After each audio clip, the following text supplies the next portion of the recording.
আর্জেন্টিনার দ্বিতীয় ম্যাচের দিন রাজশাহী কেন্দ্রীয় শহীদ মিনারে এসে আমি তো একদম অবাক হয়ে যাই। আমি ভাবছিলাম শুধু একটু ঘুরে আসবো রাজশাহী থেকে, কিন্তু রাত থেকে পরের দিন পর্যন্ত এত কিছু হয়ে গেল যে পুরো একটা ব্লগ তৈরি হয়ে গেল। আসসালামু আলাইকুম, কি অবস্থা সবার? আপনাদের সবাইকে ওয়েলকাম আমার নতুন এই একটা ব্লগে। যেহেতু এই চ্যানেলের এটাই আমার ফার্স্ট লং ব্লগ, সেহেতু আপনাদের কাছে এই ব্লগের লাইক এম রাখলাম মাত্র 100টা, যেটা আপনারা কমপ্লিট করে দিবেন ইনশাআল্লাহ। রাতে একটু ঘোরাঘুরি করার জন্য বাইক নিয়ে বের হয়ে সর্বপ্রথম চলে আসলাম কেন্দ্রীয় শহীদ মিনারের এখানে। আর আসার পরপরই আমার চোখ একদম কপালে উঠে যায়, কারণ সেই রাতে এত পরিমাণে ক্রাউড ছিল সেখানে বলার মতো না। ইতিমধ্যে আপনারা তো দেখেই ফেলেছেন সেই দিন রাতে রাজশাহী কেন্দ্রীয় শহীদ মিনারে আর্জেন্টিনার এই ফুটবল ম্যাচটা দেখার জন্য কত লোক হয়েছিল। বিভিন্ন রকম টিভি চ্যানেল এবং বড় বড় ফেসবুক পেজেও এই বিষয়টা নিয়ে অনেকেই পোস্ট করেছে। যাই হোক, এসব ক্রাউডে আর এক সেকেন্ডও আমরা দেরি না করে সরাসরি চলে আসি ফাঁকা রাস্তায় রাতের রাজশাহীটা উপভোগ করার জন্য।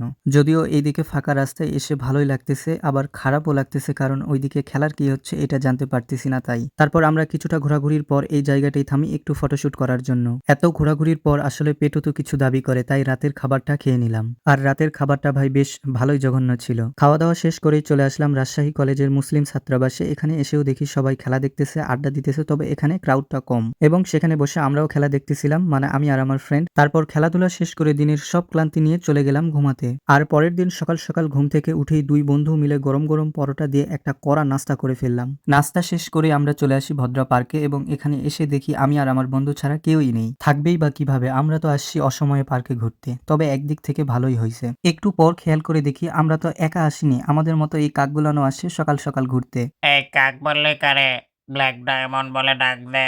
সরি, আমার ভুল হয়েছে। তারপর মুক্তমঞ্চের এইদিকে এসে দেখি কে জানি একজন ড্যান্স করতেছে। তারপর ভালো করে খেয়াল করে দেখলাম এটা তো আমার বেলি ড্যান্সার বন্ধু। তুই আমার আর মান সম্মানটা রাখলি না রে বন্ধু।